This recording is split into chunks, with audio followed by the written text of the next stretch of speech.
Respected seniors and dear colleagues, on behalf of International Society of Manual Small Incision Cataract Surgery, I, Dr. Anil Shah, President for Maharashtra chapter, welcome you, all the delegates, speakers, discussion on this wonderful series of webinar that is A to Z of Manual Small Incision Cataract Surgery.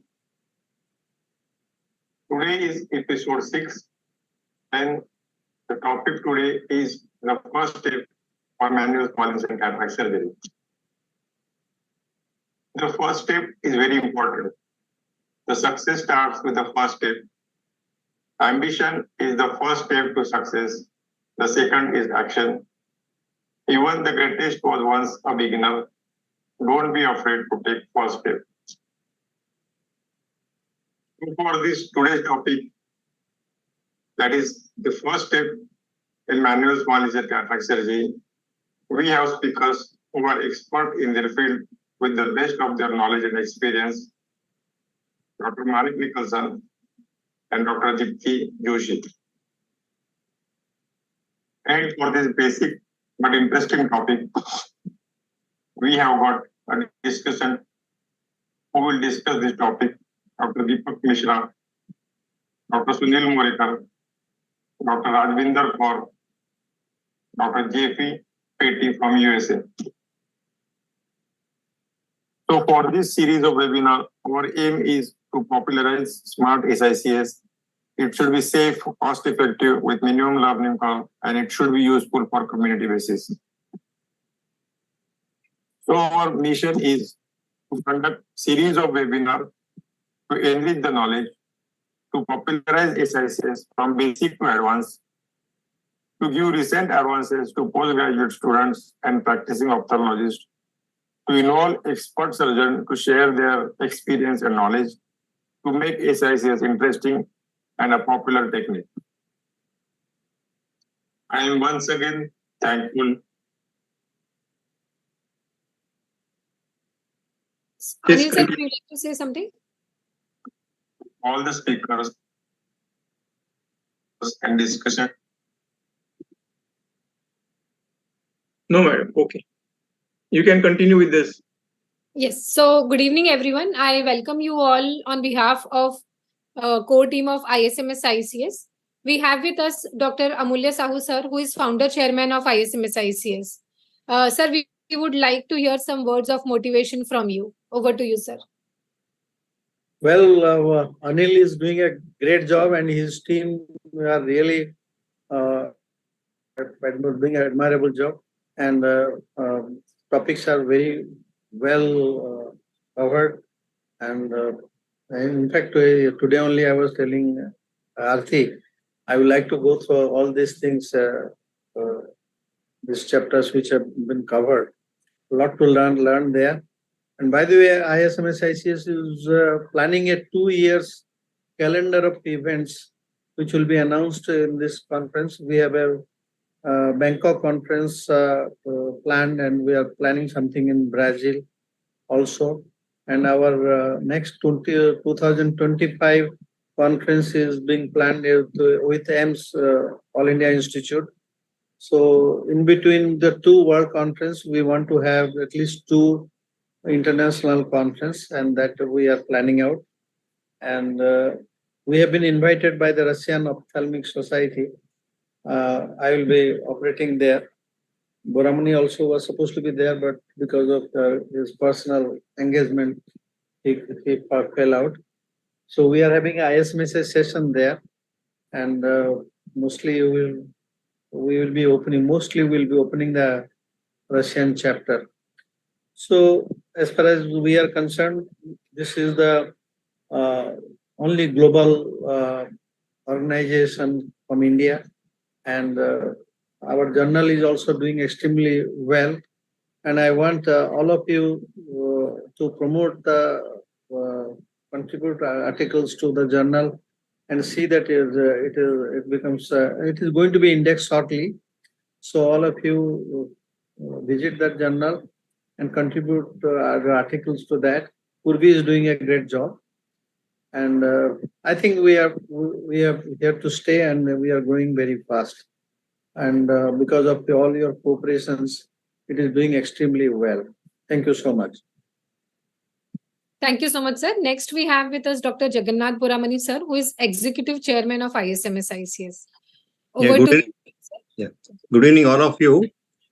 With the motivation of our founder chairman, Dr. Amulya Sahu, and under his leadership, SICS as well as ISMSICS has become a global phenomenon now. Now, as he said, now we have got many big events lined up, and so many big events are in pipeline. So you'll come to know about all these. He said about the journal also. It's a peer-reviewed journal published by ISMSICS, and all the issues are there on the website. You can have a look on the ISMSICS website. You can see all our past issues.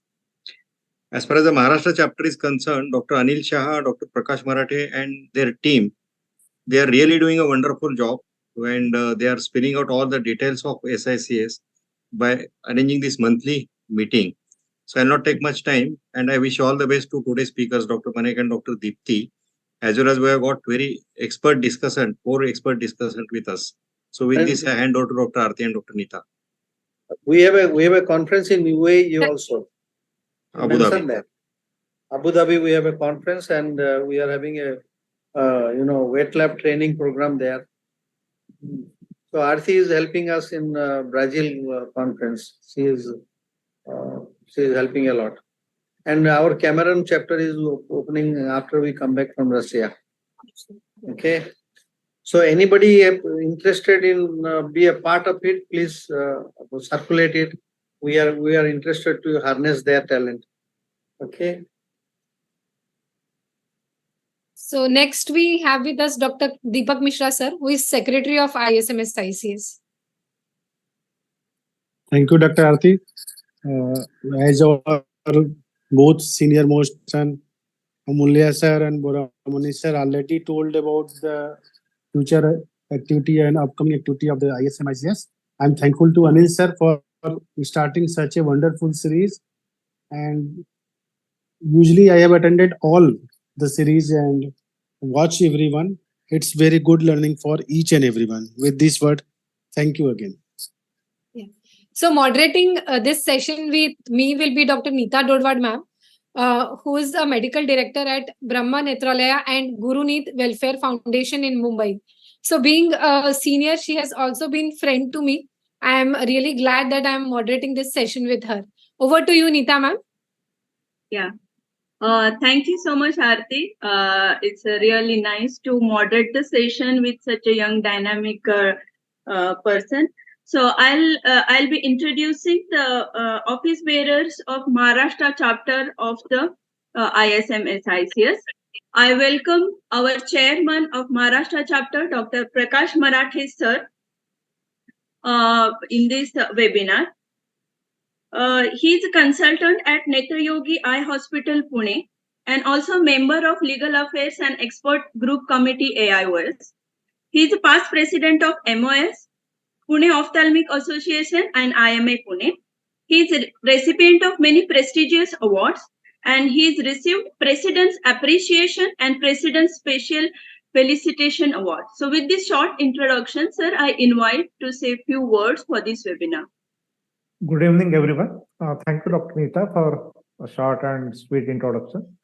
Our founders of ISMSICS International Chapter, Dr. Amulya Sahu, Dr. Jagannath Boramani, they are taking our ISMSICS internationally at a bigger platform. Almost each and every country is being reached, and they are taking tremendous efforts. And under their leadership, I think Maharashtra chapter is trying for our level best under the presidency of Dr. Anil Shah. I think what design program Dr. Anil Shah has done, that is A to Z. And basically this particular series every month will be sort of a book at the end. So all the topics are very well covered. Even the syllabus is very well designed by Dr. Anil Shah. And every time we are searching for new speakers, new discussants, and new chairpersons, so that opportunity is given to Maharashtra people as well as people outside. Very well designed by Dr. Anil Shah, and international. And every time and I think this series has been moving forward wonderfully. Best wishes to all of you, and thank you, Dr. Anil Shah, and all the participants who are there in this program. Over to you, Dr. Aarti. Thank you. Yeah, thank you, Dr. Prakash sir. So now next is I welcome our President of Maharashtra chapter, Dr. Anil Shah sir. Sir, would you like to say something for this seminar? Sir, you are muted, sir. Thank you very much.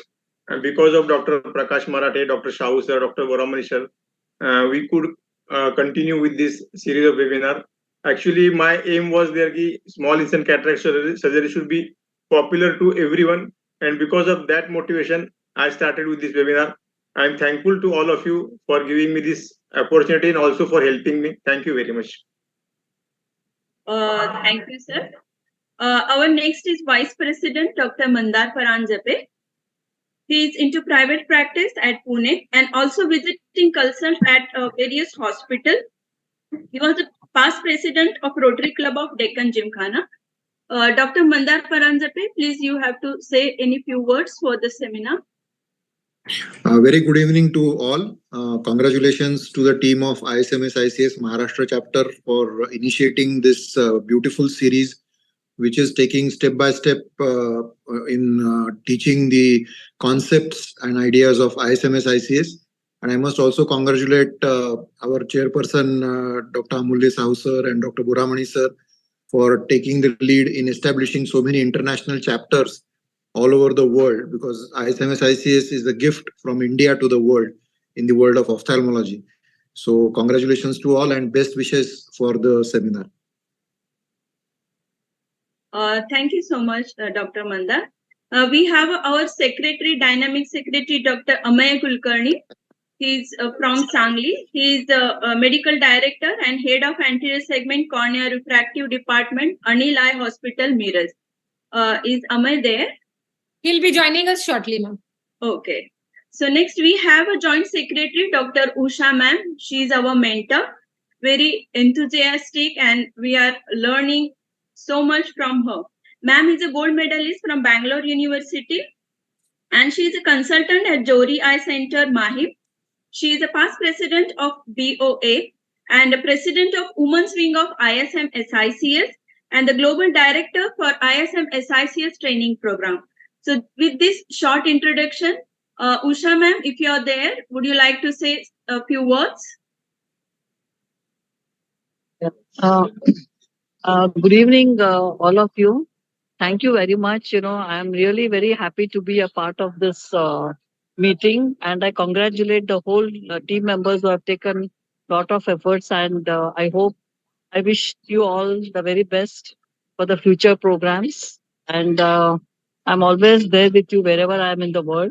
Thank you for having me. Thank you. Thank you, ma'am. You are traveling, you have joined us. Really, thank you so much. We have our chairman scientific committee, Dr. Anand Pangarkar. Sir is there. He'll be joining us shortly. Okay, so we are coming to our discussions. As Dr. Anil Shah has already told, we have a very imminent discussion. So we are looking forward to have a very informative and interesting discussion today.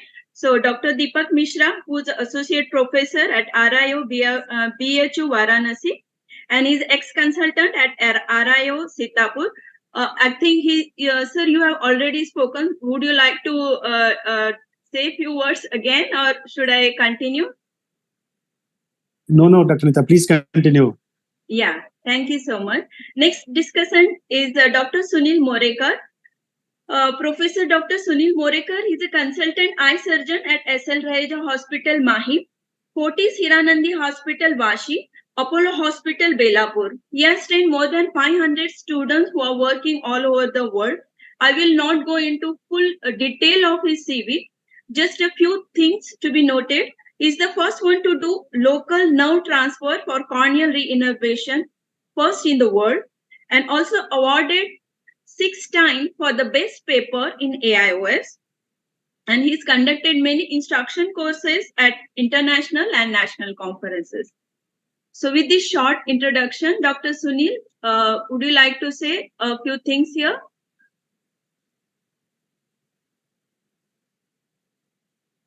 Dr. Sunil, are you on line? Ma'am, he's traveling probably. Okay. He's muted also.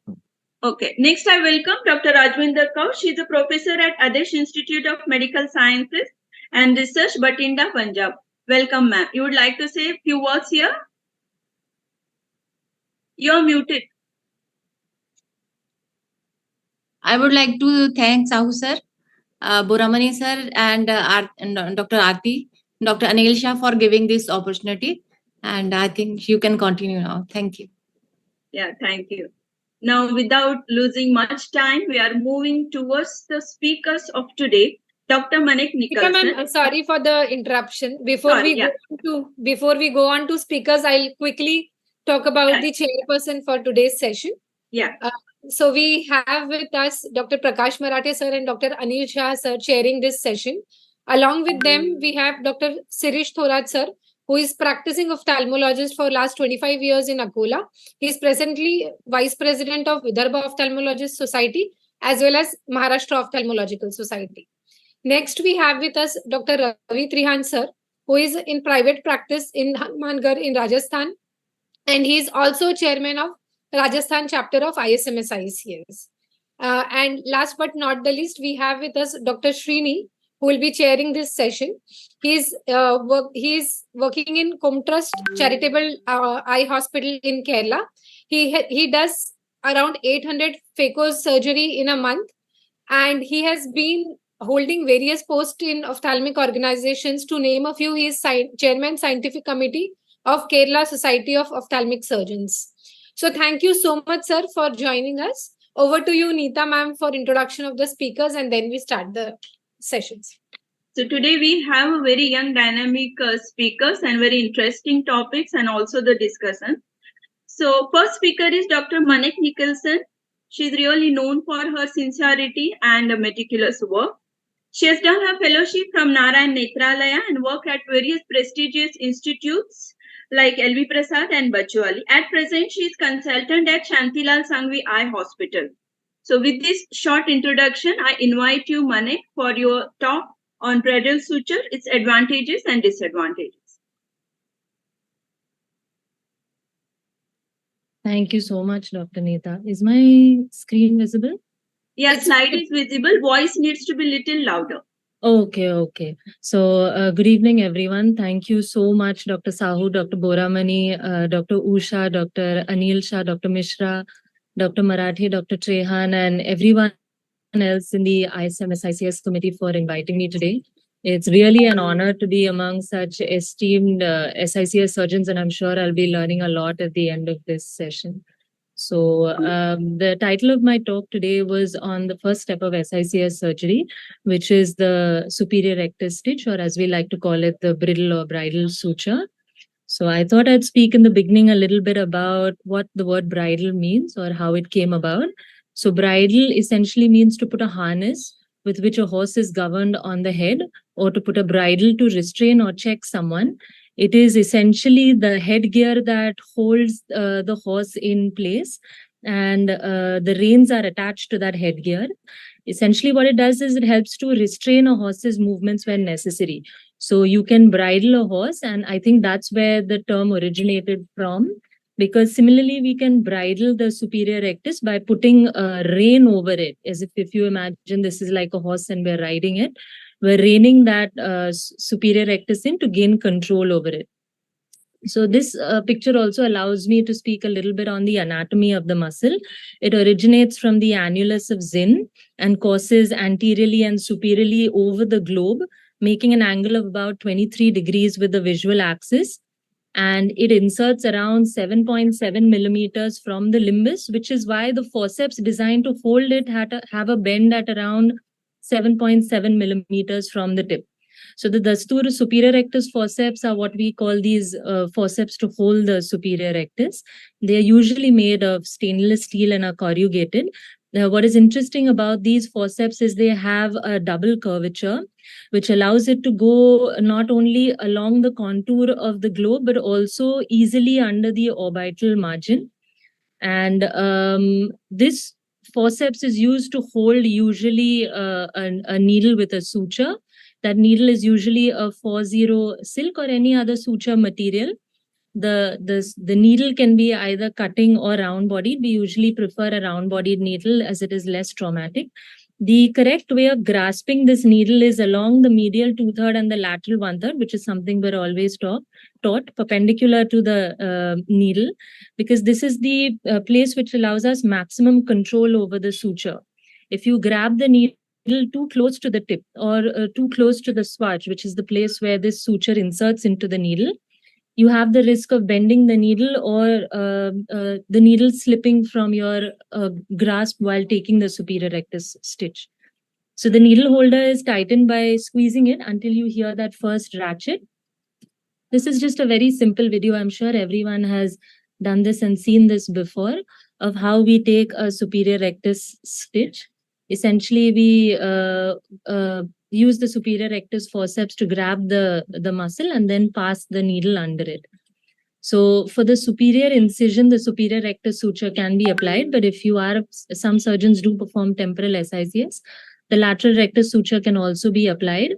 What happens when the suture is pulled back is that the globe turns downwards and exposes that superior rectus, superior area for us to ease surgical access. And this is because the superior orbital margin acts as a fulcrum to allow this movement. The material we usually use is 40 silk. One tip is to remember to take the suture as close to the point where your superior rectus forceps has held the muscle, because if you go too posteriorly, there is a chance of inadvertently damaging the superior oblique. So I thought I'd go through some of the steps in surgery where the superior rectus forceps helps us, and in some cases where it might not be so necessary as well. So in this first surgery, if you see, the peritomy is being performed with the superior rectus stitch in place, and therefore it is quite easy because you have access to that superior surgical field. In the second surgery, the surgeon is successfully creating a peritomy without the need for the superior rectus stitch. Nevertheless, you can see that the level of exposure achieved in the second surgery is not as extensive in the first surgery, and therefore, for beginner novice surgeons, it is recommended to take the superior rectus stitch at least in the beginning for optimal results.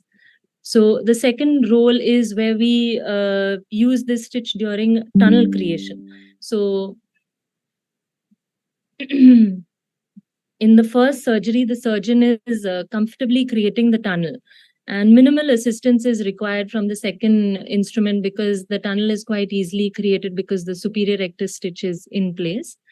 However, you can see that while it is easy in this video, in the second video, it is easy as well. Because what the surgeon has done is he's held the globe in place to expose this superior surgical field. And therefore, in the absence of a superior rectus stitch, one must ensure that the coordination of their second hand is good to secure the globe into a position which is comfortable for them to create a tunnel with ease. So maybe for the novice surgeon, this might not be necessary, but if you have progressed sufficiently in SICS, this step can also be done with ease. The most important step which we all talk about is nucleus delivery. So especially if you're doing visco expression, the superior rectus stitch is exceptionally useful because it offers you counter traction to facilitate the delivery of the nucleus with ease. Without the superior rectus stitch, visco expression, as you can see, is sometimes difficult because you don't have counter traction unless you're using a second instrument at 6 o'clock. So here the surgeon has used the AC maintainer instead. And with the help of that, the nucleus is delivered quite easily. So for IOL implantation, it's noticed that apart from actually enhancing exposure superiorly, the superior rectus stitch might not play a very significant role, because in both cases, it's done quite easily. So exposure of the superior surgical field, as you can see here, without the superior rectus, and when you grasp the superior rectus, is much more. And therefore, it might be very beneficial, especially in cases which have deep set eyes, or very small eyes with a small palpebral aperture where it might be easier to access the superior field. And especially in novice surgeons who are not very confident of their tunnel in the beginning and where they anticipate that they might require suturing of the tunnel, it might be a good idea to take the superior rectus stitch. So some complications which I thought I'd touch upon were, the first is globe perforation, which is the most dreaded. So it's important to understand that the thinnest part of the sclera is the part just behind the insertion of the muscle, a few millimeters behind the insertion of the muscle. And therefore, it is very important to be careful and to be aware of this complication while you're taking the superior rectus stitch.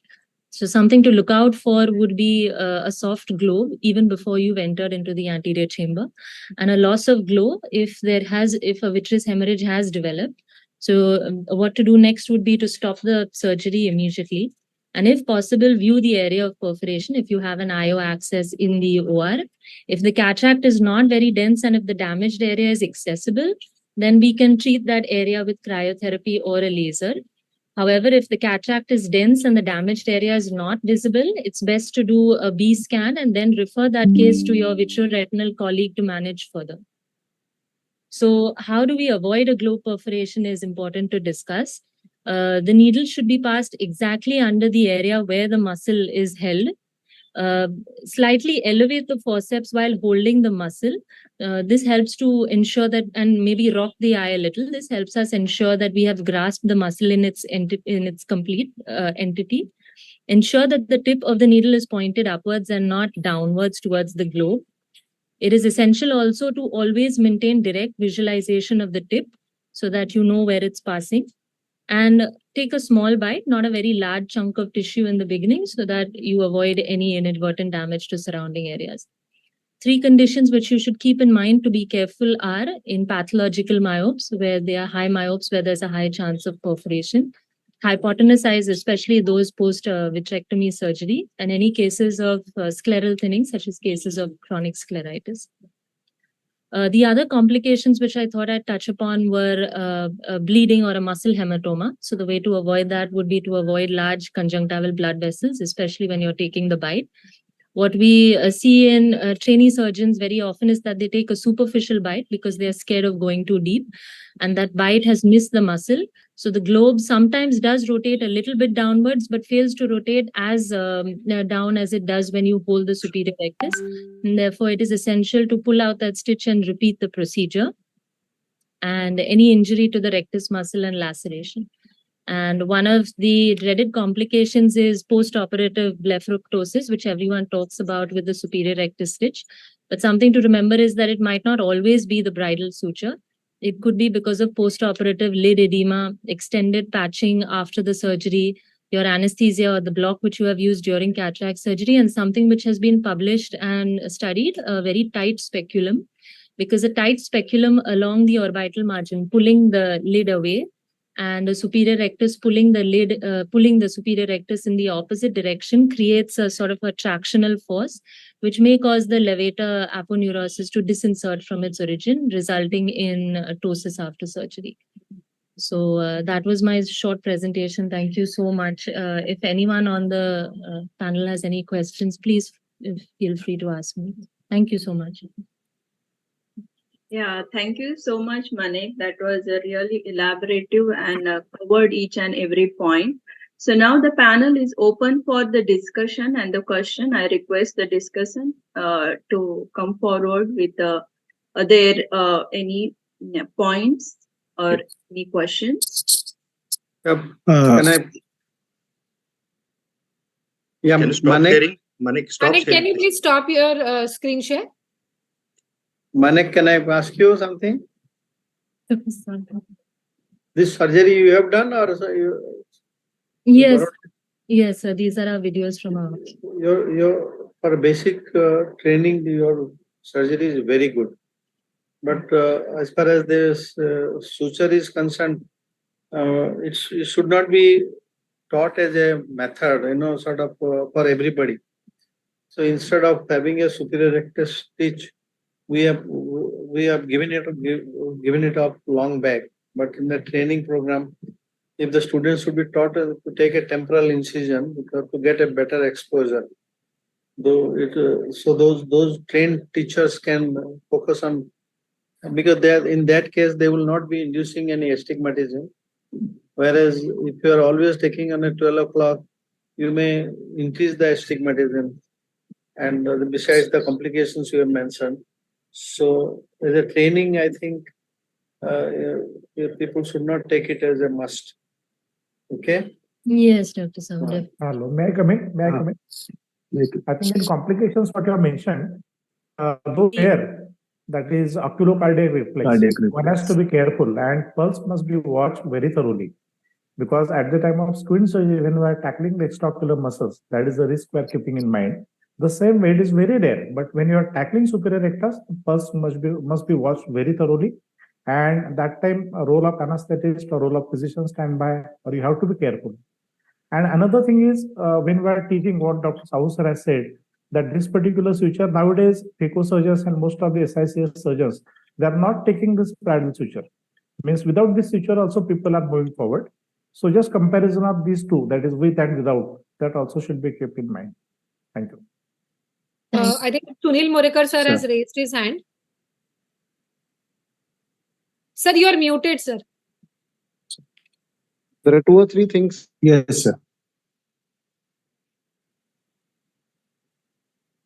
I come across as an oculoplasty surgeon is the ptosis that comes in.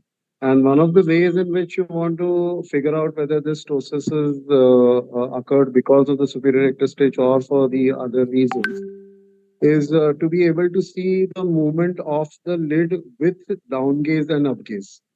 So there are slips which come out of the levator, which are also connected to the superior oblique and superior rectus complex.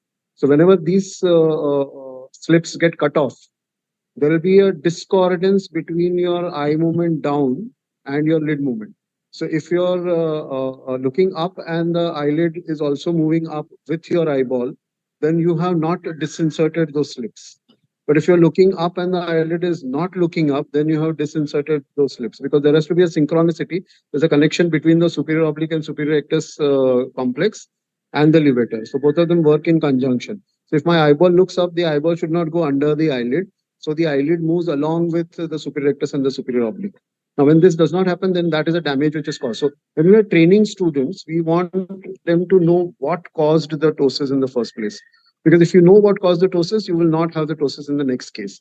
So if this is the reason why you got the ptosis, then you have to figure out in your next case, in your audits, when you're doing surgical videos and you're doing the surgical videos post-operatively, post-op videos, in those video audits, you will realize that there is a particular case in which the eyelid is not moving up with the eyeball. That's where you have go back to your surgical video, and you will realize that I damaged the slips which are coming from the superior levator palpebrae superioris and connecting with this thing. So there's a connection there which is broken up. The other thing that most of us don't really talk about is that the depth at which you go and the position at which you will insert the superior rectus. The globe is the thinnest where the muscles are attached. Because if you look at sclera, it is an elastic tissue which is on stretch with the muscles.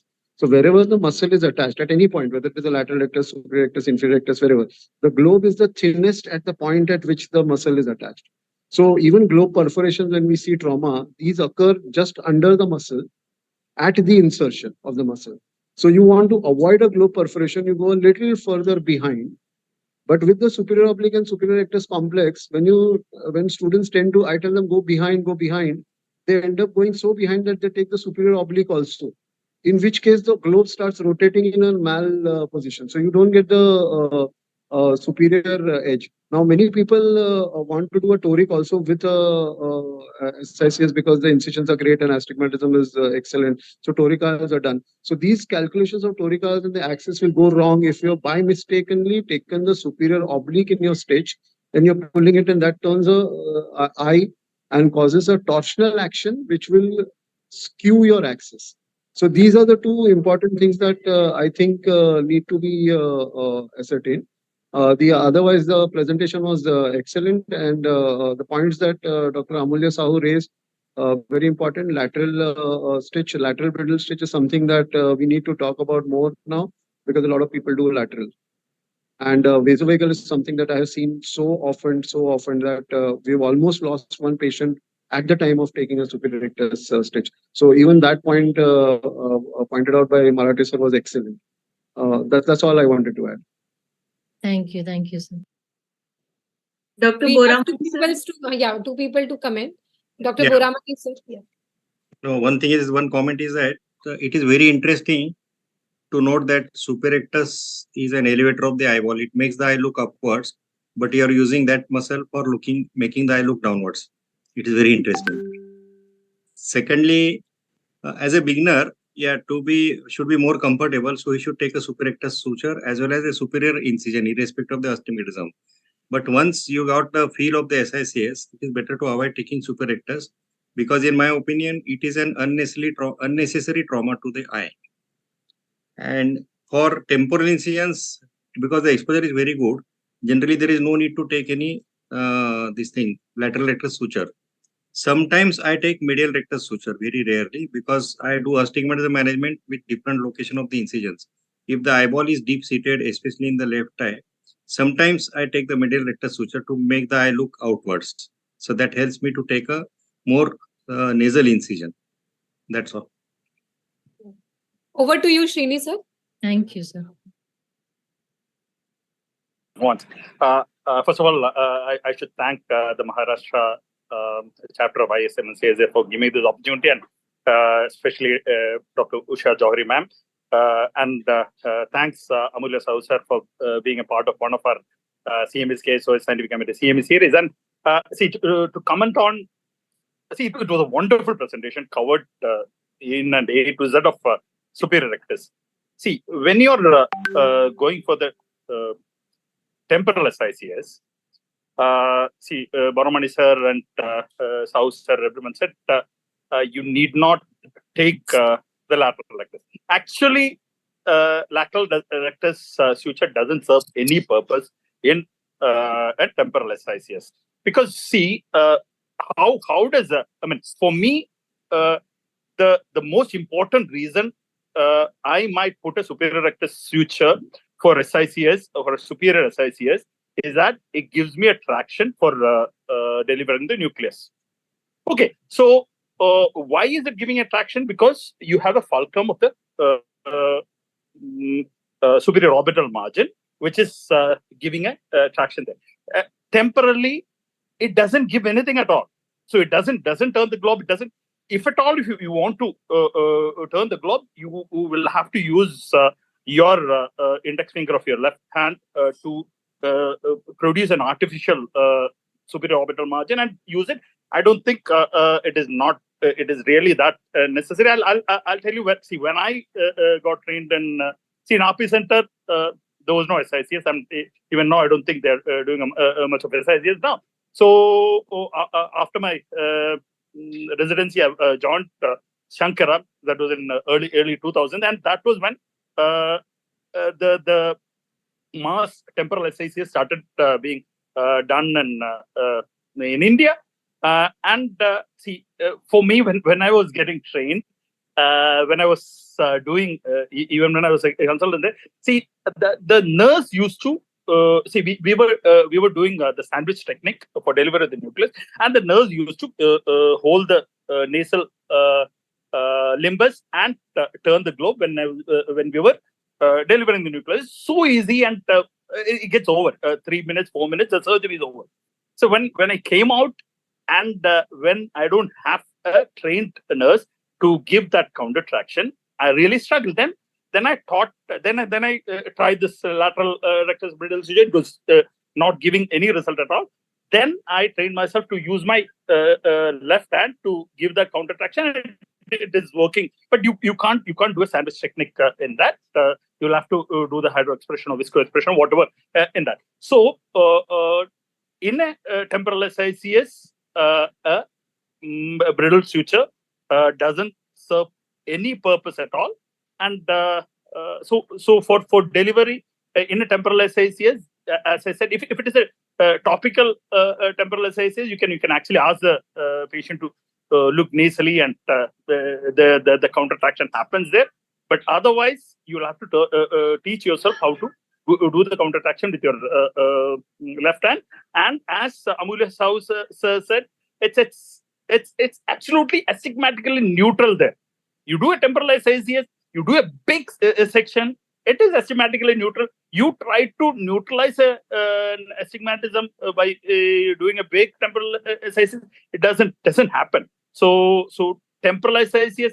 So I mean, for us, when I was in Shankara, and even now, initial few cases we are taught with superior ICS, then straight away 3-4 cases we go to temporal ICS, and that's the way that we go about it, and it's given us excellent results. So anyway, wonderful presentation. Congratulations.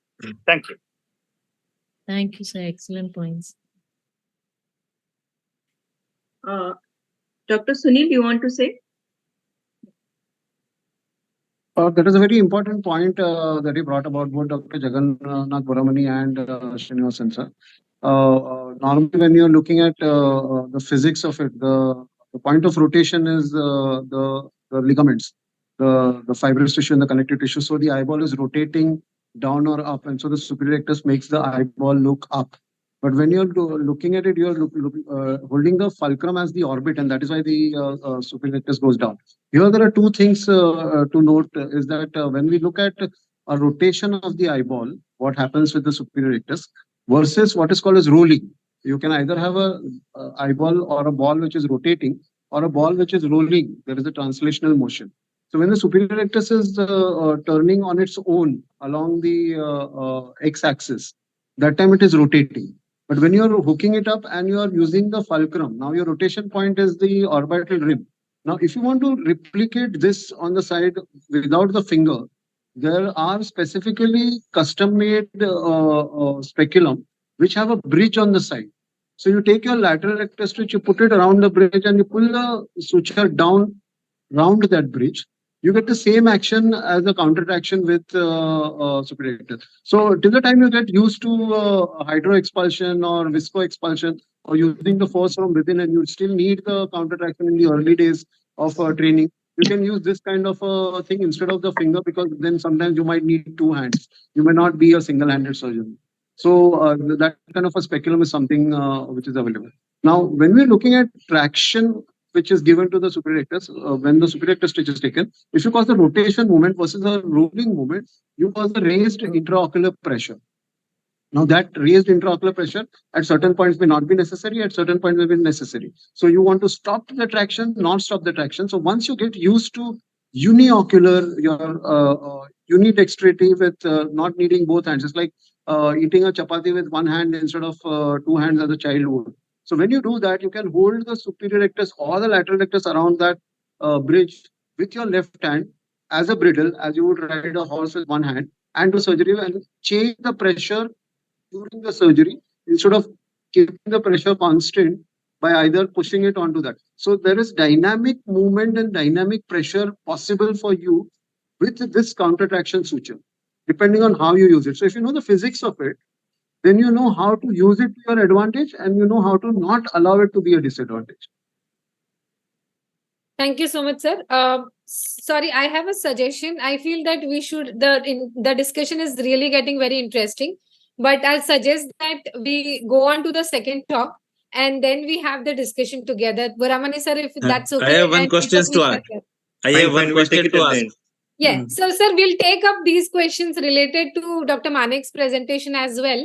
Ravi sir and Boramani sir and Deepak sir, I see all the 3 hands raised. But yeah, I feel we'll that discuss afterwards. Yes. Dr. Deepti is impatient now. Yeah, and I mean, we also should be very enthusiastic for her talk. So over to you, Neeta ma'am.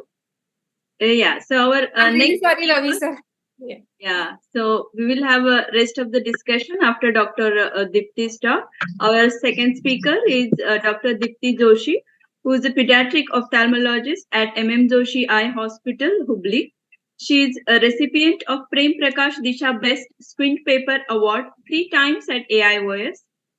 And she also received the award for Best Squint Video at World Society of Pediatric Ophthalmology and Strabismus. She is also recipient of International Hero Award at AIOS. And apart from ophthalmology, she is also enrolled for Limca Book of World Records for training maximum number of teachers about the safeguarding children against the child sexual abuse.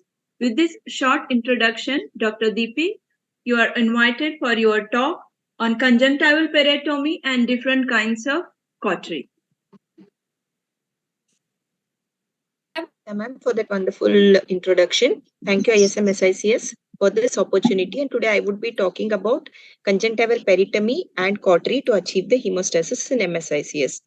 So before I go ahead with actual topic, let me just brief about the anatomy of the surgical limbus. So there is this anterior limbal border which corresponds to termination of the Bowman's membrane. There is this mid-limbal border which corresponds to termination of the Descemet's membrane, and the posterior limbal line which corresponds to termination of the scleral spur. The area between anterior and the mid-limbal is the blue zone, and the mid-limbal and the posterior limbal is the white zone. It's important to know the anatomy of the limbus before we proceed exactly into the peritomy and the cautery, which I would be explaining later now. So why are all these topics important? It's that, as Anil Shah said in the beginning, a work well begun is half-ended. So only when we begin well with our bridal suture plus or minus and a good peritomy and the cautery actually takes us through the next steps perfectly fine. So peritomy is nothing but we open up the conjunctiva tenons and expose the bare sclera to perform the incision. So it's basically done with the help of a colibri or the Pierce-Hoskin forceps in the non-dominant hand and a conjunctival scissors in the dominant hand. So, and with the help of this conjunctival scissor, you hold the Pierce-Hoskin forceps just away from the limbus, maybe a millimeter short of the limbus, pull the conjunctiva up vertically and create a small incision in the conjunctiva, which is more or less perpendicular to that of the limbus. So once you create this incision, the next step would be to proceed with the dissection. So as is shown here, there are two ways in which the dissection is done. A school of thought that to dissect the conjunctiva and tenons separately, can use Stokes knife also to remove the extra tenons. But then majority of us basically do the tenons dissection in the subtenons place directly. So for this, a blunt dissection is initially sought by inserting these scissors just below the tenons with the scissors closed, and later you open up the scissors and cut flush to the limbus by using the scissors through the cut which has already been made initially. So there are 2-3 things which we need to take care while doing conjunctival peritomy. Maybe the 40-degree incision peritomy is what is being preferred nowadays. Not too long of a peritomy. We may need the conjunctiva later for the rest of the procedure in case any glaucoma or any other procedures to be done in these patients. And we need to take care about the limbal stem cells when we are doing the peritomy also. The ideal conjunctival peritomy, if we need to show as shown here, it would be that it needs to expose both the blue as well as the white limbal zone. There shouldn't be any overhanging conjunctival epithelium, and the bare sclera should be exposed without any islets of tenons in the middle. Else, our incision will be irregular if we leave behind any of the tenons behind. So whatever I explained, the same thing is being now demonstrated in this video. So as seen here, about 1 millimeter behind, we initiate the incision and cut in the similar way as already explained, flush to the sclera. The best part would be to give a small radial incision here, or you can just retract the conjunctiva behind, so that the amount of the conjunctival incision what we do tends to remain lesser as compared to that of a large conjunctival peritomy, which will happen if we don't give those radial incisions. So once the peritomy is done, the next step we go ahead with the cautery. So why cautery? So what is the purpose which this cautery serves? The first thing is to achieve a proper hemostasis at the site of the incision. Basically, because if the site of the incision is not clear, initial few days, it may result in superficial or the deep corneal tunnels, the scleral tunnels, which may be disadvantage for the rest of the surgery. The second one would be that if the bleeding continues and it seeps inside, it may result in hyphema in the immediate post-op period, may result in corneal endothelium staining, and in case if there is a PC rent, it may even result in vitreous hemorrhage. The third, obviously, the unghastly subconjunctival hemorrhage, which will be seen post-operatively. So prevent these three items is what the cautery basically serves a purpose. There are two types of cautery, the heat cautery, among which again there is ballpoint cautery, and then there is battery assisted heat thermal cauteries. Then there is electrical cautery, which can be monopolar or bipolar. The most commonly used cauteries nowadays are the bipolar cauteries, of which doesn't need any body acting as a part of the circuit. Basically, the two the limbs of the cautery, the area between them in the wet zone, because of the vibration of the hydrogen and the oxygen molecules, there is a hemostasis which is achieved over here. The lateral dissipation of the heat actually prevents the surrounding tissue damage, over cauterization, charring of the tissues, and the subsequent complications, which is less with the bipolar cautery as compared to that of a unipolar cautery. So the next question comes, how much and where? So the yellow zone, what I have highlighted is the area which needs to be cauterized. That is only the episcleral vessels in the operative field only. Don't rub the cautery roughly over the whole scleral zone which has been exposed by your conjunctival peritomy. Avoid cautery in this ABC zone, which is the blue limbal zone bleeders, that should be avoided. Perforator vessels, the black ones which we see when we open up the conjunctival peritomy, they need to be avoided to prevent the ischemia of the deeper layers. The power or heat should be set in such a way that you just achieve the hemostasis. There shouldn't be much of a tissue shrinkage, charring, or burns. The tenons cauterized, if cauterized, it is very difficult to strip it away from the sclera, and in turn that may result in irregular wounds. So avoid cauterizing the tenons. That's why we said that peritomy, the tenon has to be cleared and the sclera has to be bared. And never cauterize your tunnel, even if it's bleeding later, it may result in fish mouthing. The basic mantra of cautery is keep it light and keep it justified. So here is a video which shows the cauterization. So as is seen here, we don't cauterize the blue zone. We only cauterize that area where we are going to take the tunnel.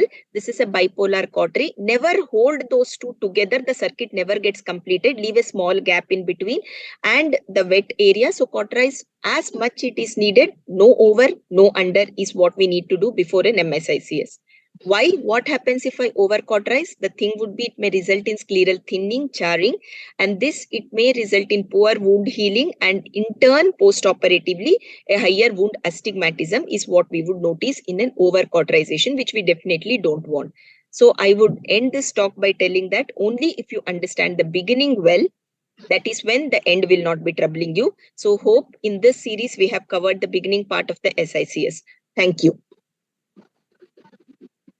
Yeah, thank you, Dr. Dipti. That was quite elaborative and many practical points covered for the beginners. So the panel is open for the discussion now. So we may take the question for the previous speaker also and this chapter also.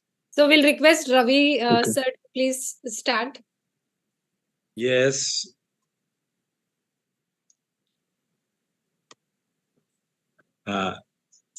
I'll say one question in previous discussion. Holding of the superior rectus needle is shown 1/3 and 2/3. But generally, I feel there are two sides of the needle. One is eye side and one is tip of the needle. And what is shown in that 1/3 from eye side. And I'm taking it reverse. I don't know why, because I'm feeling more comfortable 1/3 on sharp side, because that will give much pressure effect rather than 2/3 on that. Is it okay with all or it's only with me? I think what you have said definitely makes sense, but what is told by the speaker is also correct. Everybody's technique may be a little different, and whichever is best in your hand. But I have tried in that way. The pressure effect is not very much. If it is 1/3 towards tip, not eye, towards tip, then it will be more effective. Although we are not taking superior rectus in almost all cases, very rarely, but what I feel this is. And second thing is, what size generally we use, what gauge of the superior rectus needle, 19, 20, 22, whatever it may be. What is opinion of the house? Size, gauge. It's not mentioned in any talk, this. So I'm just asking. It is, I think, 20 gauge. No? Okay. And sir, as you said, you hold it in the front on 1/3 part. 1/3 front, yeah. But once you hold in the 1/3 part, after you pierce it, you have to release it and then you have to go back and then again.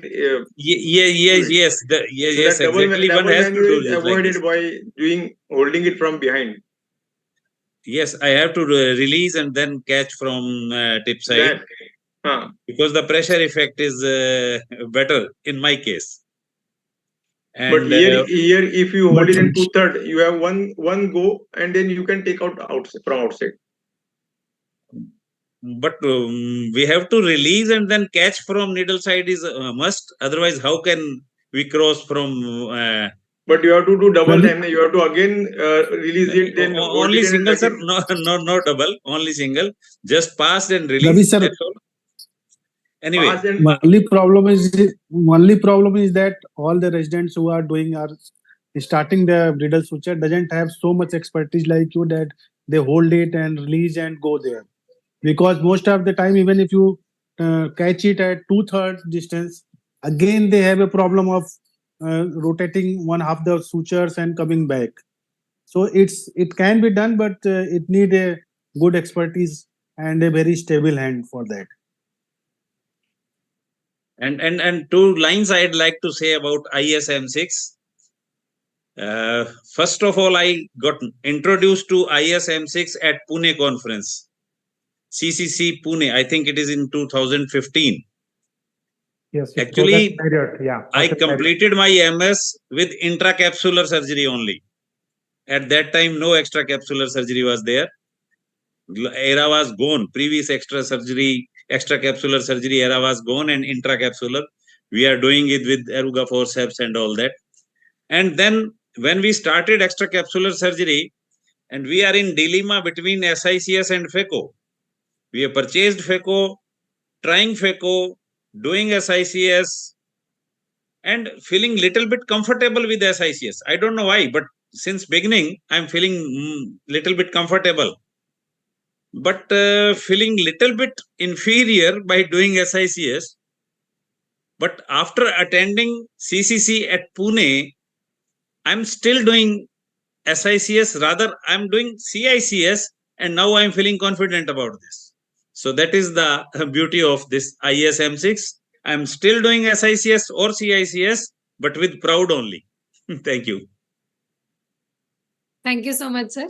Dr. Anand Pangarkar sir has joined us.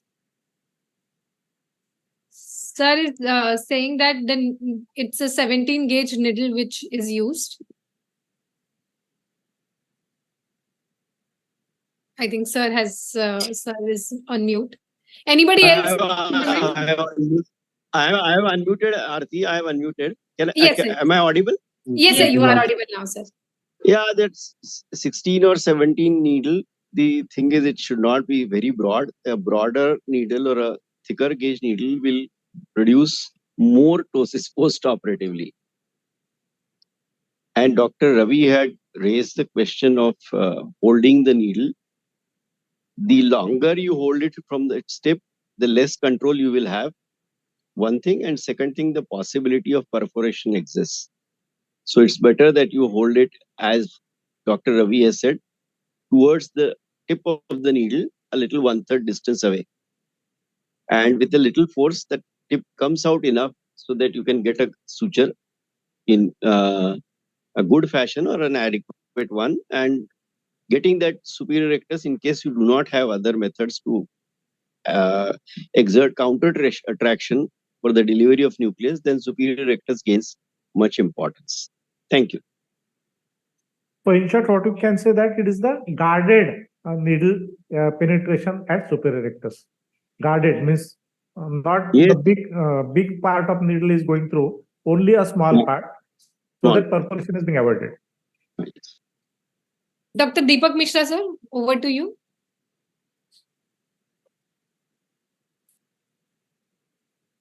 Two things, Dr. Arti. First of all, both the speakers did justice with the topic they have allotted. Dr. Manik and Dr. Deepti both.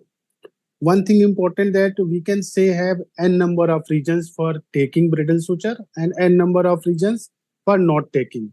But as a concluding remark for the beginners, it is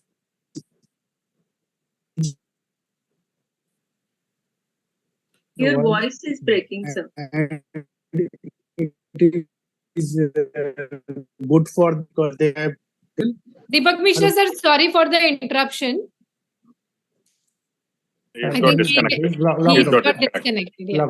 Yeah. We have with us Dr. Kaur. So maybe till that time we can see her comments. Actually, I want to congratulate Maharashtra chapter for less talk topic, those bridal suture and the peritomy, which are very important. What we see, if you see well, you do well. Because if SICS, we usually give superior rectus, and we have done superior rectus first time in our first years of residency only, and we usually give this step as a first step to our budding residents only. So this is a less talk topic, and both the speakers, they have done really justice to the topic. And I must say that the superior rectus is very important for the residents when they start their surgery. They got the feeling of the eye, and they become more comfortable when they are able to pass the sutures. So the confidence, as they go on, keep on doing the steps, they become more confident. So this is, I must say that this is the only step which we usually give to our residents. And while putting the superior rectus, we always tell them that pick up the muscle and then pass the needle to minimize the incidence of perforation, which is the most dreadful complication during the surgery. And the second step is peritomy and cautery. They are again very important, because if it is the unnecessary bleeding, they won't be able to complete the surgery. So these are very important steps. So both the speakers have done very justice. So I must congratulate. So that's all from my side. Thank you. Thank you so much. So we see Dr. Deepak Mishra sir has come back. Yeah, sorry Arti for some glitches. What I said that both speakers done full justice with the topic they have allotted. And regarding the bridal suture, as for the first speaker, there are n number of reasons to take, and there is n number of reasons not to take, and this. But for the beginners who doesn't have a perfect second hand, it's always advisable to take something which fixate the eye. Either they can do the bridal sutures, or there are many devices which can fixate the eyes, like Ranjan markers are available in the market. One thing. And second thing, astigmatism part is came, or whatever the Saucer said, that astigmatism we can manage temporarily better. There is no doubt on it. But for the beginners, I always suggest that you have to take something which stabilize the eye first, so that they can easily make the tunnels or the another thing. Another thing is the taking of bridal suture as an advantageous position in the deep-seated eye for the beginning. And what Ravi sir said, that we can hold the needle anterior 1/3, that is too good. But sir, still what I feel that for those who are in the initial stage of surgery, their hands are not so perfect like you, that they can hold and release and again push pressure on that. With these words, I would say that it's really a good webinar for all the learning points. Would like to hear some comments from Boramani sir. He is the expert in the astigmatism management. Sir, please. Yeah, as far as the superior and temporal incisions are concerned, a beginner should always do a superior incision, because it is easier to do a superior incision.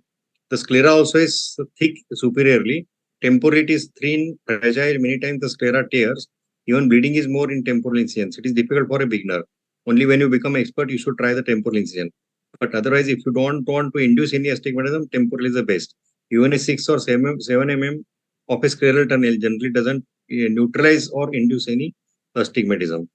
as per the discussion on the superior rectus is concerned, Dr. Sunil has rightly said, when the superior rectus acts, it acts only mainly rotating the eyeball downwards because it is along the x-axis it is acting, because the muscle is being pulled toward the origin. But when you are putting a thread in the muscle, the superior orbital margin acts as a fulcrum. So with that fulcrum, whatever the forces are there, it tries to lift the eyeball also because you are pulling it now superiorly towards the orbit.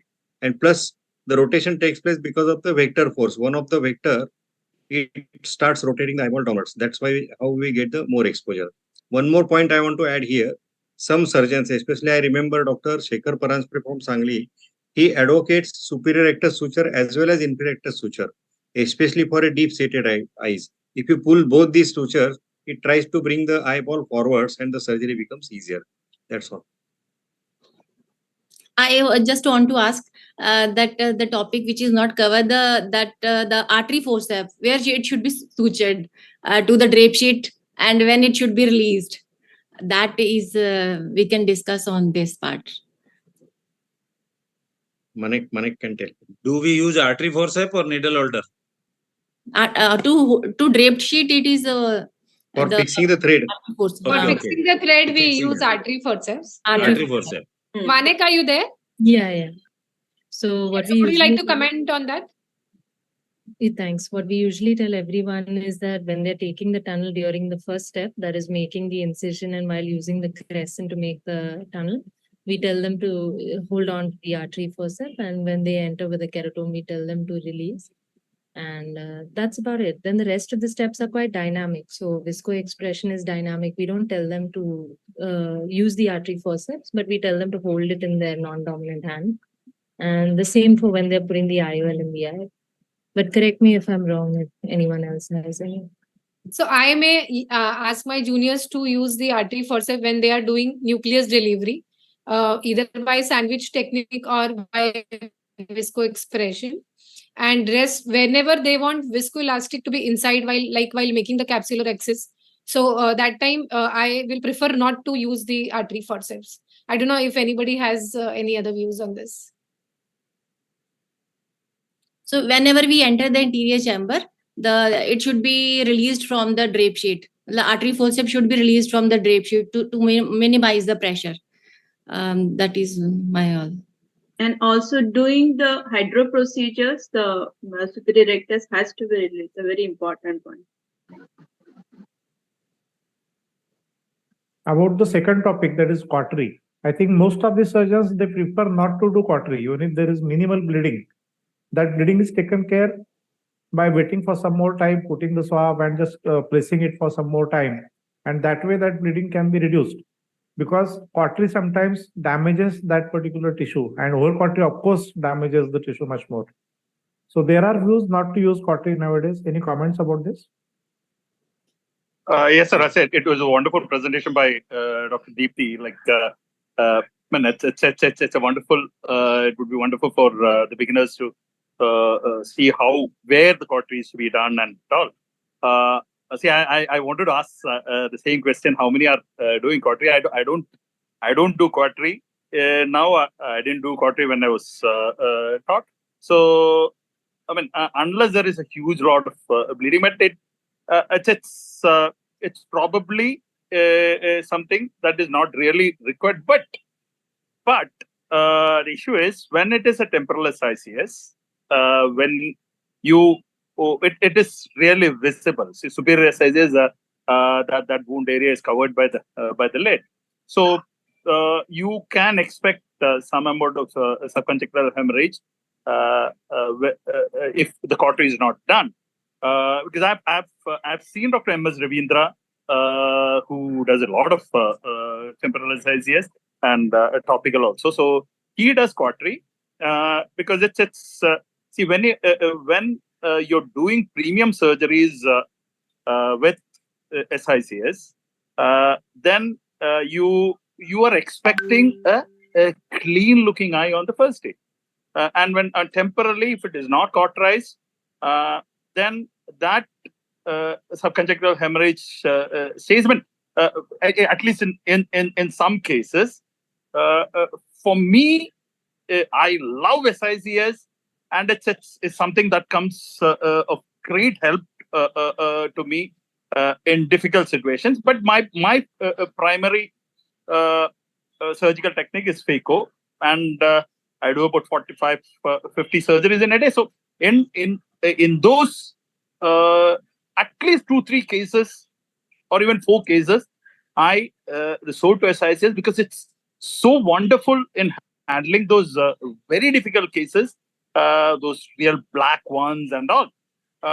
So even in those cases, because I'm not really used to cauterizing, I don't cauterize.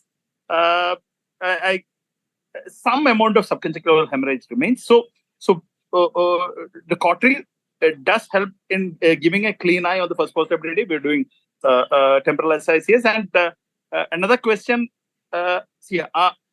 which probably should be discussed: how do you actually reposit the conjunctiva?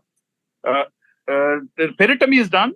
How do you reposit the conjunctiva? I do it by cauterizing, but I've seen MS Ravindra sir using glue to reposit the conjunctiva. It's really looks really clean. So that I just want to comment on that. How do you actually reposit the conjunctiva, and does everyone, like Maratha sir said, he doesn't normally do the cautery. What is the opinion of the panel? I think in continuation with this, when the eye is seen on the next day, that is a phaco eye on the next day and SICS eye on the next day. And when the phaco surgery is done with the corneal incision, so eye is quite quiet. Whereas in SICS, it is less likely.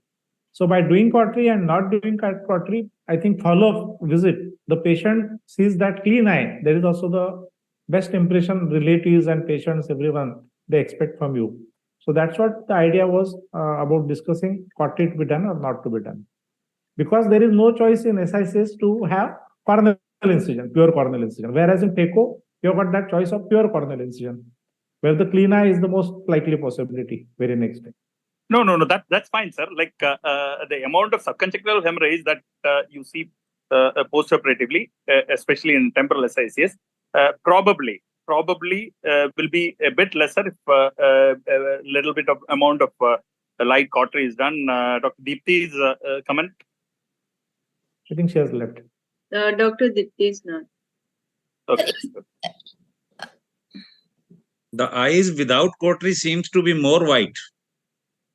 And in my experience, what I feel, small bladers to be left, and if bladers are giving problem, heat cautery is giving better results and less of a reaction next day. So what is the difference between superior SICS and temporal SICS when we do not do the cautery? Which bleeds more, temporal or superior? Is there any difference? Temporal bleeds more. Temporal bleeds more. Dr. Sunil Morekar sir has raised his hand. Dr. Sunil. Sunil Morekar, unmute yourself. Yeah. Unmute. And fibrin in the blood also helps in the sealing of the tunnel also. So that the minimal bleeding should be left. That helps in the proper sealing of the tunnel. Can you hear now? Yeah. Can you hear me? Yes. Yeah. So there were two issues. I mean, I would concur with Dr. Marathe's first view, because I end up doing a lot of glaucoma after somebody's done a SICS, or sometimes I do a glaucoma first and then somebody has to do an SICS. So doing a cautery invariably means that there is going to be some inflammation, and that inflammation is going to be more than what an incisional inflammation is going to be there. And so the fibrosis is going to be a little more. So given the cases which I have seen certain surgeons not use a cautery, it becomes very easy for me to do a glaucoma surgery in such patients later on. More so even my patients, when I have to do a glaucoma surgery, when I've already done. So there are times when I have gone and opened the same incision, done a cut there and taken out a little trabecular meshwork and close the conjunctiva again, and I get a very good bleb. because I never use the cautery. I would rather patiently wait, keep the gauze there. And I think patience is a virtue. So you probably get inflamed eyes in either case, whether you use a cautery or not use a cautery, a red eye. But a cauterized eye would probably have more inflammation from a glaucoma surgeon's point of view. The second point was that patients wanting a little non-red looking eye and things like that. For me, I talk a lot. I mean, it's obvious that I talk a lot in conferences also and even in WhatsApp groups and all. But to the patient also, I talk a lot. So an hour of counseling before, and I tell them your eye is going to look red, but I'm not going to burn your eyes. So there will be a little clot there. So don't get worried about it. But if I use a cautery, it will be white. But that is like a limbal ischemia that I have caused in a chemical burn and things like that. And then the patient says, "Chalega sir, bhad mein gaya, laal rahega, chalega." But try to do what is best for me, and I will tell them that a little red, a little good for you. Second, so it will not be like an ischemic area. I don't want that area to be ischemic, even if you're feeling happy with your ischemia. And the second thing is that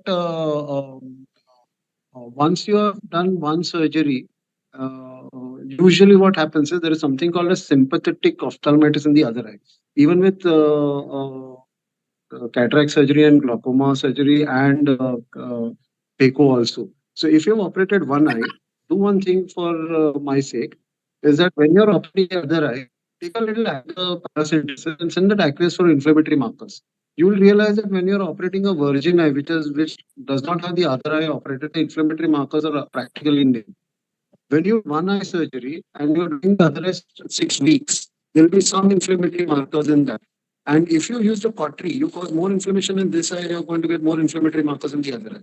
So don't go by what only by what literature says or only by what papers are available.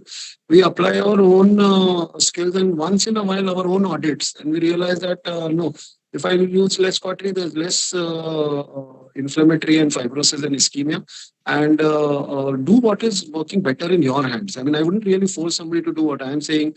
Do your own clinical audits and look at what your clinical audit is showing. Maybe your cautery works better in your hand. Maybe your cautery works lesser. Maybe your surgical time is becoming lesser as you become an experienced surgeon. So you can spend more time pressing on the bed there and letting the area become less red. So those are my takes on it. Thank you very much. I mean, all the things that all the people have said, Marathi sir and Boramani sir and all. I mean, amazing. I mean, this is an excellent discussion. Thank you very much, everybody. Thank you, Dr. Sunil. Thank you for your inputs. Dr. Boramani sir, you would like. Yeah, I do a lot of temporal. Mine is a customized incision, so my incision sites keep varying. So many times I have to do temporal incisions, or maybe most of the times I have to do temporal incisions, because in the aged people, the horizontal axis is steep, and the problem is that the eye looks red temporally. I explain the patient that my incision is not through the black of the eye. I enter the eye through the white of the eye. That incision is very advantageous because the valvular mechanism, valve-like mechanism is very good. That incision is more well covered, and the chances of infection also are very less with such types of incision. Only thing is that in the white, the bleeding is slightly more. If the little bleeding is there, the healing also is very good. Only thing is that the eye will look a little red. Then the patient is not bothered about his redness.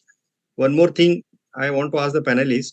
I don't have much knowledge about this, but when you do a femto incision cataract surgery, does the eye becomes red because of the suction cup? Because many phaco surgeons, they say that we don't make the eye looks cosmetically very good, but then they buy more costly femto machine and start doing cataract. But I think the eye becomes again red because of the suction cup. Dr. Srini, I don't have any. Sir, I don't do femto, but see, I've even made presentations in debates and all, telling the same thing. But that used to be with the initial machines and initial surgeries with flax. I think flax is absolutely useless. It's a sham. But whatever it is, it's something that some people are using it. let them use it. I don't think it's just the company that is driving it. So I don't know. See, for patients, if it is somehow they relate quality to the amount of money that they're paying. So if they say it's 75,000 or 1 lakh, if without femto it is just 30,000 or 40,000. Okay, this is so that's the way that this is being sold. So let's not get into flax. But coming back to SICS, sir, for me, I can't do a superior SICS because I've never trained myself. So for me, everything is temporal SICS. I've done tons of it, and now also I'm doing it. And personally, I don't do cautery at all. Absolutely no cautery. And I don't think, see, for me, I don't wait at all. Do the peritomy and then start this thing. And whatever bleeding is there, the nurse sprays the VSS and it goes up. So that is fine. I just wanted because I've seen Dr. M.S. Ravindra doing the cautery. I just that's why I raise the question also. And I'm happy to know that the best in the field, like Boromani sir, also are not doing cautery, and you don't mind having a bit of subconjunctival hemorrhage. But for me, I don't get that much of chair time to talk to these people, but they accept it. See, the next day you see that and they say, I mean, all whatever is said. I do the counseling post-operatively, not pre-operatively. I said, oh yeah, it's going to heal faster. It's very good. It's better than that and all. So that way it is fine. I just wanted to see if I'm doing anything wrong by not doing cautery. I'm happy that the best are not doing it. Thank you, sir. Thank you. No, but as far as the economics is concerned, an SICS surgeon without using phaco is charging 3 lakhs for SICS.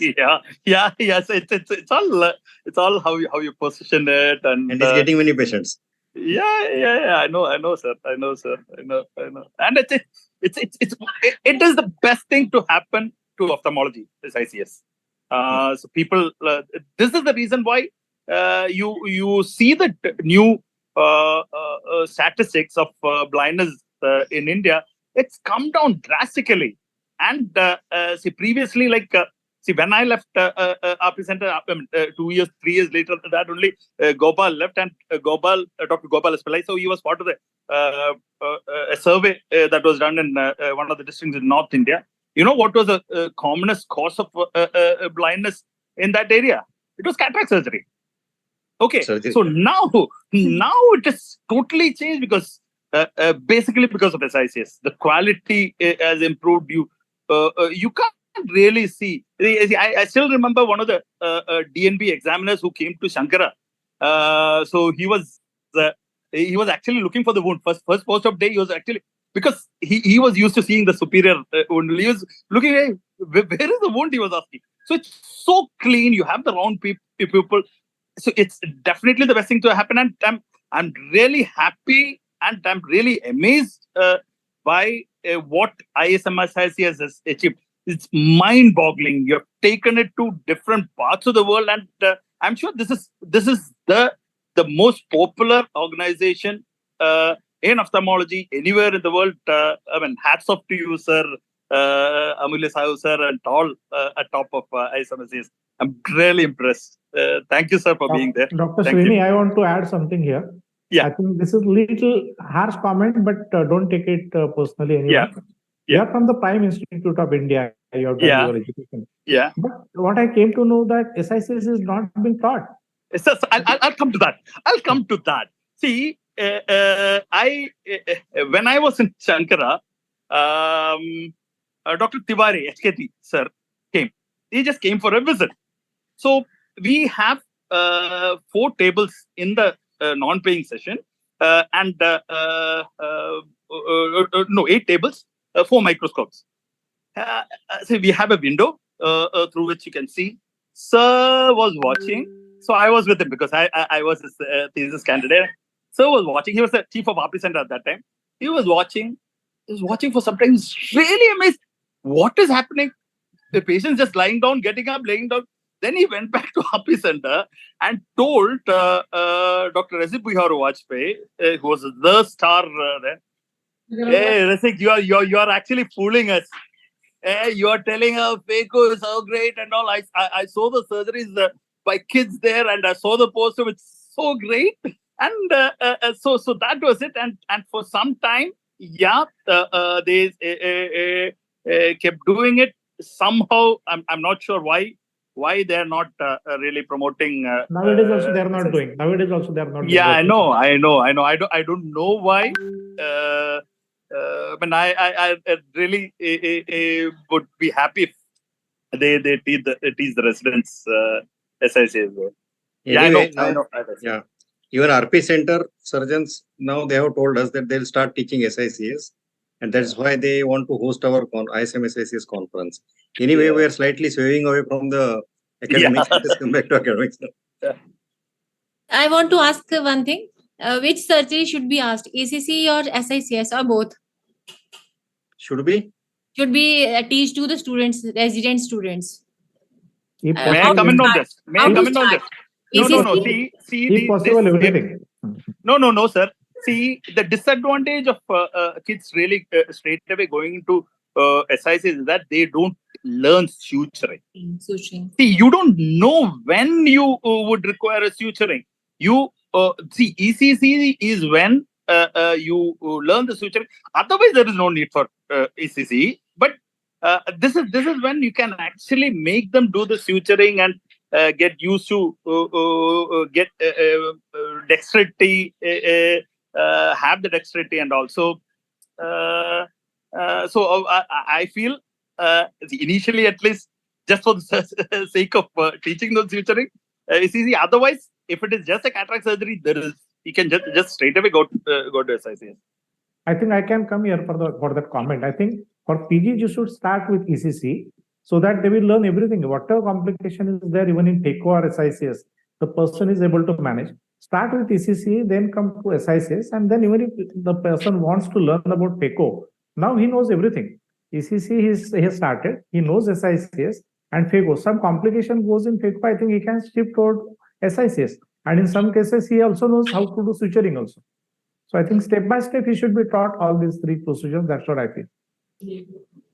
Actually, we have started with the SICS, so that is why I asked. So some ECC should also be taught. That's what my opinion is. What's the opinion of panelists, other panelists? I don't know.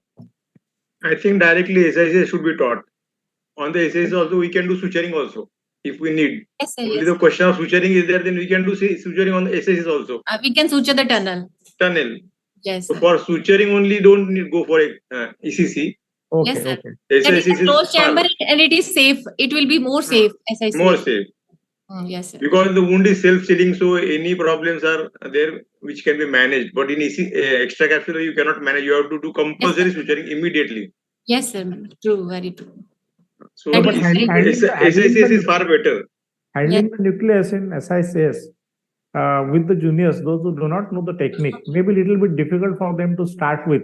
And in that case, some sense of some smell or sense of ECC if they have done, probably they know what is the technology is there in that surgery, and then they can shift to SICS. Yeah, that's the only time when they would be doing ECC. Yeah. So let them. They will not be doing in their life again. Touch of 4-5 ECCs before going to SICS. That's it. But if we are doing long tunnel, then there is a problem. If you do a short tunnel, then SICS is also good. Going more towards the sclera and entering in the cornea, longer tunnel, that is more difficult for the juniors. Yes, so if a short tunnel is there, then you can easily do SICS also. We were lucky enough. We have learned intracapsular, extracapsular, ECC, everything.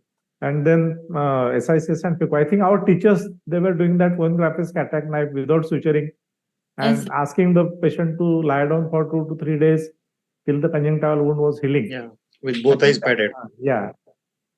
But Anil Shah sir, Marathe sir, see, wonderful selection of topics. When I thought, okay, what is there to speak so much on brittle suture and peritomy? There's a lot. There's a lot to speak. Wonderful program, sir. I'm really happy to be part of it. No one is mentioned about this fornix based and limbal based peritomy. Anyone is doing limbal based peritomy? This is a fornix based peritomy. What anyone is No, doing? why, limbal-based sir? peritomy? Why in? For cataract is not done. No. This So it's discussion will come for glaucoma surgery. Not for Yeah. Not for cataract. Not for cataract. No, because limbal based peritomy, you save the stem cells in the limbus. No, sir. That conjunctive is going to be there on the cornea and it's going to disturb your whole surgery. Right. I don't think that's something But that should be that considered. was one of the options we had when we were PGs. We used to do that also. We used to do this limbal based peritomy also. Fornix really? limbal based. Really healthy. Yeah, especially intracapsular, we used to do limbal base. Correct. Sir, to comment, I started my ophthalmology training as a resident in 2011, and I have done my residency in KGI Hospital in Coimbatore. So my first 150 cataracts were ECC, and then I was switched on to SICS where I did 650 cataract, and later on I got trained for phaco during my fellowship in Narayan Netralaya. So my teacher used to tell that it's not that it is outdated surgery, it's that you should know that what was it and how we have evolved. And if in case you have to go back, that will become your savior. So probably that has helped me to become a corneal surgeon as well. So I used to suture ECC so much that when I started doing PKPs, it was really easy for me to do the suturing. So I think, does anybody have any more comment? I think the discussion was very good. That was what I've said. That's what I was suggesting. Only the thing is, because of that experience which was there in the past, don't go till Van Grapp's knife days also. That experience you shouldn't take. No, sir. Thankfully or unfortunately, I did not have exposure to that. But in today's date, I really feel that good I was trained in ECC so that I know that how to manage the nucleus from a bigger incision and then switch on to the smaller SICS incision. So probably that was one of the very good learning for me. So if Rajvinder ma'am, you are asking what to teach to your residents, so I'll tell that you should teach at least 5 or 10 or 15 ECC for sake of it. Okay. It is very interesting that, see, I started my private practice in 1986-87 when I used to do ACC in private practice. Now I'm doing SICS. But not a single instrument on trolley is common to those days and today. Correct. Not a single instrument. So Srini sir, we have been having a series of sessions, and the topics which have been covered are really basic to start with. And eventually, over a period of time of 1 year, we will go on to the advanced topics as well. So I'm sure I'll just compile the topics we have covered so far and shared in the groups so that can be circulated amongst your students as well. So does anybody have any more comment? Dr. Neeta ma'am, any comments from your end? No. It's a time. You can thanks and yes. So anybody wants to give any closing remark, or I'll go on to the... No, I think our program is going live on Facebook and YouTube also. Yes. It's so going on. You can pick up some important if someone has mentioned anything in Facebook or YouTube link. If someone has posted anything. No, sir, that Mr. Rahul has been tracking. Must be tracking. He has not messaged us in the group. I assume that we don't have any questions from the audience there. Okay. So I would like to thank each one of you. Yeah, thank you so much, Rahul. Yeah, so I would like to thank each one of you, the office bearers of ISMSICS and ISMSICS Maharashtra chapter, today's chairpersons, today's discussant, and for special thanks to our speakers for making the discussion so interesting. Last but not the least, I would like to thank Team Entod for supporting this webinar. And thank you so much, Neeta ma'am, for moderating this session with me. Yeah, thank you, Aarti, for so we will have our next session on 25th of October, and we'll be announcing the details soon. Thank you. Thank you, Alti. Thank you, Thank everyone. you very much. Okay, thank you so much. I thought the topic is very small and it will be covered in a short time, but it has taken a long time and it is a good discussion. It was really a very good discussion. Yeah, sir. it has covered many practical points for all the beginners. These are the Yes. basic tips. They start the surgery and it was really well covered. Yes, yes. Very Thank you. Thank you so much. Thank you very much. Okay. Good Thank you, night. everyone. Good night. And good night. Thank you. Bye, Thank good you, night. Good night, Good everyone. Good night, everyone. Good night. Good night. Good night.